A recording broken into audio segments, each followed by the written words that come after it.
حاضرین محفل السلام علیکم ورحمۃ اللہ تعالی وبرکاتہ۔ الحمدللہ الذی ہدانا رسولہ الی الصراط المستقیم والصلاة والسلام علی من اختص بالخلق العظیم وعلی آلہ الذین قاموا بنصرة الدین القویم، اما بعد فاعوذ باللہ من الشیطان الرجیم، بسم اللہ الرحمن الرحیم۔ اهدنا الصراط المستقيم صراط الذين أنعمت عليهم غير المغضوب عليهم ولا الضالين۔ صدق الله مولانا العظيم وصدق رسوله النبي الكريم ونحن على ذلك لمن الشاهدين والشاكرين والحمد لله رب العالمين۔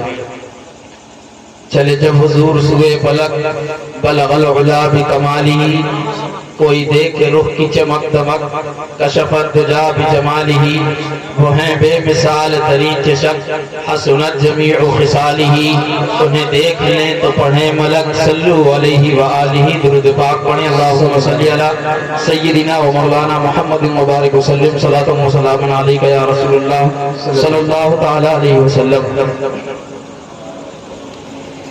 11:30 بج گئے ہیں اور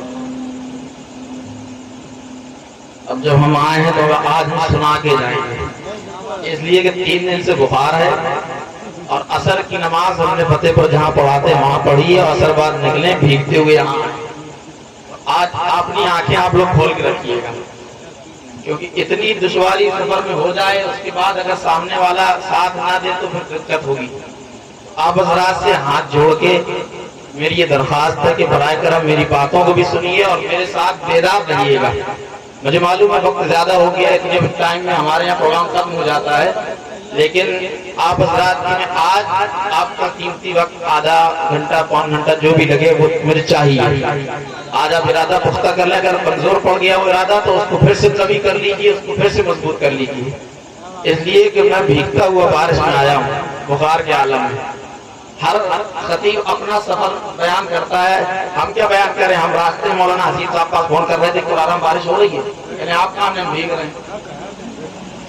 راستے میں بارش اور ایسی بارش تھی ہوا کے ساتھ ٹھنڈی، ہم لوگ گرمی کی وجہ سے ہلکے کپڑے پہن کے نکل رہے ہیں، اور یہ دیکھیے ہر بار جب بھی میں باقی آتا ہوں ایک جوڑا ایکسٹرا لے کے آتا ہوں۔ آج حادثہ ہوا یہ کہ کپڑے لے کے نہیں آئے اور بھیگے، وہ کپڑے اتار کے ٹانگ لیے، اپنے بڑے بھائی کے کپڑے پہن کے آئے۔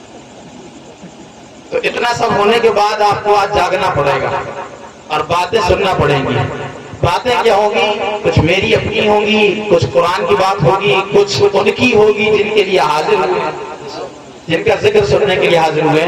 سب سے پہلے آئیے ہم اور آپ مل کر ہم سب کے آقا و مولا جناب محمد رسول اللہ صلی اللہ تعالی علیہ وسلم کی بارگاہ میں درود و سلام کا نذرانہ پیش کریں۔ پڑھیں بآواز بلند اللہم صلی علی سیدنا مولانا محمد مبارک وسلم، صلاۃ و سلام علیک یا رسول اللہ صلی اللہ تعالی علیہ وآلہ وبارک وسلم۔ نعت پاک کے چند اشعار میں بھی خراج تحسین پیش کر دوں، خراج عقیدت بارگاہ رسالت میں۔ ایک مرتبہ مچل کر کہتے ہیں سبحان اللہ، اور بیداری کا ثبوت دیتے ہوئے آپ حضرات اپنے ہاتھوں کو بلند کر کے کہیں یا رسول اللہ۔ میں بچپن سے حضرت یہ سوچتا تھا کہ ہاتھ اٹھا کے یا رسول اللہ کہلوانے کی کیا ضرورت ہے، کہ ہاتھ اٹھا کے کہہ دیے جو نعت خواہ مقرر آ رہا ہے یا ناظم آ رہا ہے، ہاتھ اٹھا کے یا رسول اللہ کہیے۔ پتا چلا کہ ڈاکٹر نے ریسرچ کیے کہ جو ہاتھ بندہ ایسے کرتا ہے اس کو ہاتھ جو سن ہو جاتے ہیں، جسے ہم لوگ کہتے ہیں سوکھ گئے، سو گیا ہمارا ہاتھ، سن پڑ جاتا ہے۔ جس کی عادت ہاتھ یوں بلند کرنے کی ہو اس کے ہاتھ میں کبھی تکلیف نہیں ہوتی، اس کے ہاتھ کبھی خالص جدہ نہیں ہوتا۔ آپ نے دیکھا ہوگا وہ پاکستان کے علامہ خادم حسین رضی اللہ گئے کہ یا رسول اللہ، انہوں نے وہاں کے لوگوں کی عادت بنا دی۔ عاشق رسول کا یہ مزاج ہونا چاہیے کہ بات رسول کی ہو تو اپنے دونوں ہاتھ، یہ ہاتھ ہم نے رکھے کہ نہیں، یہ رسول کے لیے رکھے۔ اگر رسول کے نام پر ہمارے ہاتھ بلند نہ ہو سکے تو پھر کس کے نام پہ ہمارے ہاتھ بلند ہو؟ بات سمجھ میں آئی کہ ہاتھ اسی لیے دیے اللہ نے کہ جب بات رسول کی ہو تو ہاتھوں کو آسمانوں میں لہرا کر کہو یا رسول اللہ۔ ایک بار پھر ہاتھوں کو بلند کریے، کہیے یا رسول اللہ۔ نعت پاک کے چند اشعار آپ کی سماعتوں کے حوالے ملاحظہ فرمائیں۔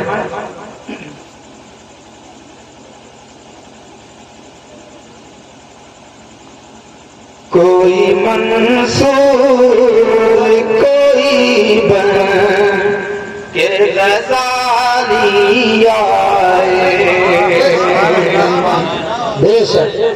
کوئی منصور کوئی بن کے غزالی آئے، کوئی منصور کوئی بن کے غزالی آئے، ان کے دربار سے جو سوال نعرہ تکبیر، نعرہ تکبیر، نعرہ رسالت، نعرہ رسالت۔ سبحان اللہ سبحان اللہ، بہت اچھا۔ کوئی منصور کوئی بن کے غزالی آئے، ان کے دربار سے ہو کر جو سوالی آئے، ان کے دربار سے ہو کر جو سوالی آئے۔ عاشق کیا کہتا ہے؟ یہ آخری شعر اس نعت کا آپ کی سماعت کے حوالے۔ ہو میرے بس میں تو میں دل میں بٹھا لوں ان کو، ہو میرے بس میں تو میں دل میں بٹھا لوں ان کو، چم کر جو میرے آقا کی جاری آئے، جو میرے سرکار کی جاری آئے، کوئی منصور۔ درود پاک پڑھیں۔ اللہم صلی علی سیدنا مولانا محمد مبارک وسلم، صلاۃ و سلام علیک یا رسول اللہ صلی اللہ تعالی علیہ وآلہ وبارک وسلم۔ محترم حضرات، یہ پروگرام جن کے گھر رکھا گیا آپ ان کو بھی جانتے ہیں، اور میرے پاس اس پروگرام کی جو خبر آئی تھی وہ قاری رئیس صاحب نے مجھے مطلع کیا کہ آپ کو آنا ہے۔ ان حضرات کے جو فون آتے ہیں وہ گھر کے پروگراموں کے لیے آتے ہیں، تو یہ میرا گھر کا پروگرام ہے، اس لیے میں حاضر ہوں گا۔ تو اب آپ حضرات اپنی توجہ میری طرف رکھیں، اور میری چند باتیں آپ تک جو بہت ضروری میں سمجھتا ہوں کہ ہونا چاہیے اور ہو جائیں، اور آپ سماعت فرما لیں۔ ایک مرتبہ درود پاک پڑھیں۔ اللہم صلی علی سیدنا مولانا محمد مبارک وسلم، صلاۃ و سلام علیک یا رسول اللہ صلی اللہ تعالی علیہ وآلہ وبارک وسلم۔ آپ حضرات کی توجہ بولنے والی چاہیے، آپ حضرات، اور آپ حضرات جب سمجھ آ جائے تو بول دیجیے گا، نہیں تو صرف سن لیجیے گا۔ اللہ نے قرآن میں کہا وَنَزَّلْنَا عَلَيْكَ الْكِتَابَ تِبْيَانًا لِكُلِّ شَيْءٍ، ہم نے وہ کتاب نازل کی ہے جس میں ہر چیز کا واضح بیان موجود ہے۔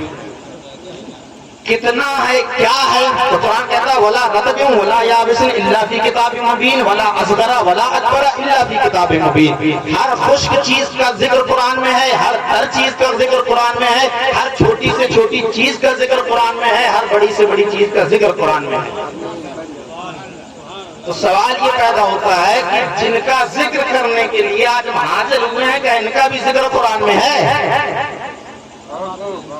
ہم جن کا ذکر کرنے کے لیے، ہم جن کا ذکر سننے کے لیے یہاں یہ محفل سجا کر بیٹھے ہیں کہ قرآن میں ان کا بھی ذکر ہے، تو پھر کون بتائے گا؟ بتائے گا وہی جس کے سینے میں عشق مصطفیٰ ہوگا، بتائے گا وہی جس نے قرآن کو نور مصطفیٰ کی روشنی میں پڑھا ہوگا، بتائے گا وہی جس کے سینے میں جن کا ذکر کرنے کے لیے آج ہم حاضر ہوئے ہیں، ان کی محبت جب اس کے سینے میں موجود ہوگی۔ اعلیٰ حضرت نے قرآن سے اپنی ولادت ثابت کی ہے، اعلیٰ حضرت نے قرآن سے اپنی ولادت ثابت کی ہے۔ آج کل جب بغض بڑھتا ہے نا سینے میں، مطلب ڈنکا خوب بجایا جائے کہ ہم عاشق اہل بیت ہیں، ہم یہ ہیں، ہم وہ ہیں، لیکن جب بغض بڑھتا ہے سینے میں نا تو وہ نظر بھی آتا ہے۔ پھر قُلْ لَا أَسْأَلُكُمْ عَلَيْهِ أَجْرًا إِلَّا الْمَوَدَّةَ میں اہل بیت نظر نہیں آتے۔ پھر إِنَّمَا يُرِيدُ اللَّهُ لِيُذْهِبَ عَنكُمُ الرِّجْسَ أَهْلَ الْبَيْتِ وَيُطَهِّرَكُمْ تَطْهِيرًا۔ عقیدہ میں بھی اہل بیت نظر نہیں آتے، پھر کیا کہیں گے اس سے اہل بیت کا لینا دینا نہیں، علی و فاطمہ حسنین کا اس سے کوئی لینا دینا نہیں ہے۔ کیا کہتے ہیں قل لا اسألکم علیہ اجرا الا المودۃ فی القربى میں اہل بیت کا کوئی تعلق نہیں، یہ میں نے خود سنا ہے، آپ حضرات تحقیق کریے گا، معلوم کریے گا، کہنے والوں نے یہ کہا، کیا کہا، اس سے ان کا کوئی تعلق نہیں ہے۔ میں یہ کہتا ہوں اگر عشق ہوتا تو اس سے کیا تو بسم اللہ کے پاک نقطے سے بھی اہل بیت کو ثابت کر دیتا، اگر عشق ہوتا تو بسم اللہ کے پاک نقطے سے بھی تو ذکر اہل بیت کو کرتا، اہل بیت کی عظمت و فضیلت کو بیان کر دیتا۔ عشق ہوتا ہے تو یوں بیان ہوتا ہے، قرآن نے کہا اہدنا الصراط المستقیم، اے اللہ ہمیں سیدھے راستے پر چلا، اس میں کہاں ہے بتاؤ، کہاں ہے اس میں ذکر اہل بیت؟ کہ اللہ ہمیں سیدھے راستے پر چلا، عقل کے اندر تجھے نہیں معلوم سیدھا راستہ کیا ہے؟ سیدھا راستہ وہ ہے جس پر علی چلے ہیں، اور ایسا چلے ہیں کہ رسول نے کہا ہے علی جس طرف چلے گا حق چلے گا، جدھر حق جائے گا علی۔ کیا بات ہے؟ تم نے کہا قل لا اسألکم علیہ اجرا الا المودۃ فی القربى سے تعلق نہیں ہے اہل بیت کو، میں کہتا ہوں اہدنا الصراط المستقیم سے بھی تعلق ہے۔ کیسے ہے؟ ایسے ہے، اہدنا الصراط المستقیم، اے اللہ ہمیں سیدھے راستے پر چلا۔ راستہ کس کا سیدھا ہے؟ کہے کھڑے ہو کر ممبر پر علی تیرا راستہ سیدھا نہیں، کہے کھڑے ہو کر تو ممبر پر اے حسین تمہارا راستہ سیدھا نہیں ہے، اے حسن تمہارا راستہ سیدھا نہیں ہے، ہم تمہارے راستے پر نہیں چلیں گے، یہ ہمت بھی کہنے کی نہیں ہے، پھر تو ڈنکا پیٹیں گے، ہم تو عاشق رسول، ہم تو عاشق اہل بیت ہیں، کہنے سے کام نہیں چلے گا۔ عشق ہے تو عشق کا اظہار ہونا چاہیے، عشق ہے تو عشق کا اظہار ہونا چاہیے، پھر کیسے ہونا چاہیے؟ احمد رضا کی طرح، تیری نسل پاک میں ہے بچہ بچہ نور کا، تو ہے سب کھرانا۔ دوسری جگہ کیا کہتے ہیں؟ مولا علی نواری تیری نیند پر نماز، وہ بھی اثر جو سب سے اعلیٰ خطر کی ہے، بلکہ صدیق جان اپنی غار میں ان پہ دے سکے، کلام کیا۔ جب یہ کب ہوتا ہے؟ جب عشق حد سے بڑھتا ہے، تو تعلق نہیں ہے قل لا اسألکم علیہ اجرا الا المودۃ فی القربى سے، تعلق نہیں ہے انما یرید اللہ لیذھب عنکم الرجس اہل البیت ویطہرکم تطہیرا سے۔ میں کہتا ہوں قرآن کا اگر تم نے سورہ فاتحہ کا صحیح سے مطالعہ کر لیا ہوتا تو یہ بات کہنے کی ضرورت نہ کرتا، یہ تو صراحتاً وہ آیتیں ہیں جن کا سیدھا تعلق اہل بیت رسول اللہ سے، یہ دونوں آیتیں، انما یرید اللہ لیذھب عنکم الرجس اہل البیت ویطہرکم تطہیرا، اللہ یہی چاہتا ہے، کیا چاہتا ہے؟ انما یرید اللہ، اللہ یہی چاہتا ہے، کیا چاہتا ہے؟ لیذھب عنکم الرجس اہل البیت ویطہرکم تطہیرا، کہ اے اہل بیت نبوت تم سے اللہ رب العزت ہر قسم کی ناپاکی کو دور کر دے، ویطہرکم تطہیرا، اور تمہیں پور صاف اور ستھرا کر دے۔ سیدھا تعلق اہل بیت رسول اللہ سے۔ ابھی اس پر بھی آئیں گے انشاءاللہ کہ اہل بیت ہیں کون، بڑا جھگڑا چلتا ہے کہ کون ہے کون نہیں ہے، اس پر بھی انشاءاللہ بات ہوگی، آپ کو معلوم ہونا چاہیے اہل بیت ہے کون۔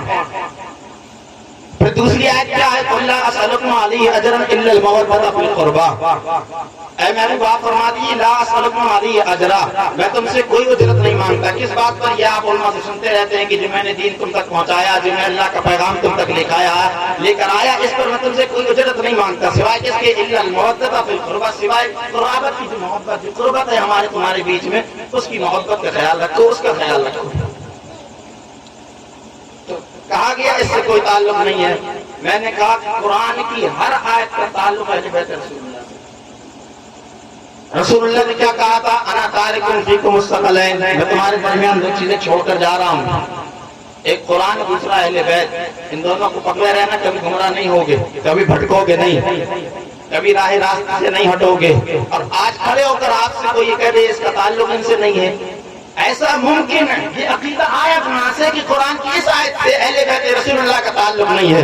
بسم اللہ کے با کے نقطے سے لے کر ناس کی سین کے زیر پورا تعلق اہل بیت رسول اللہ کا قرآن مقدس سے۔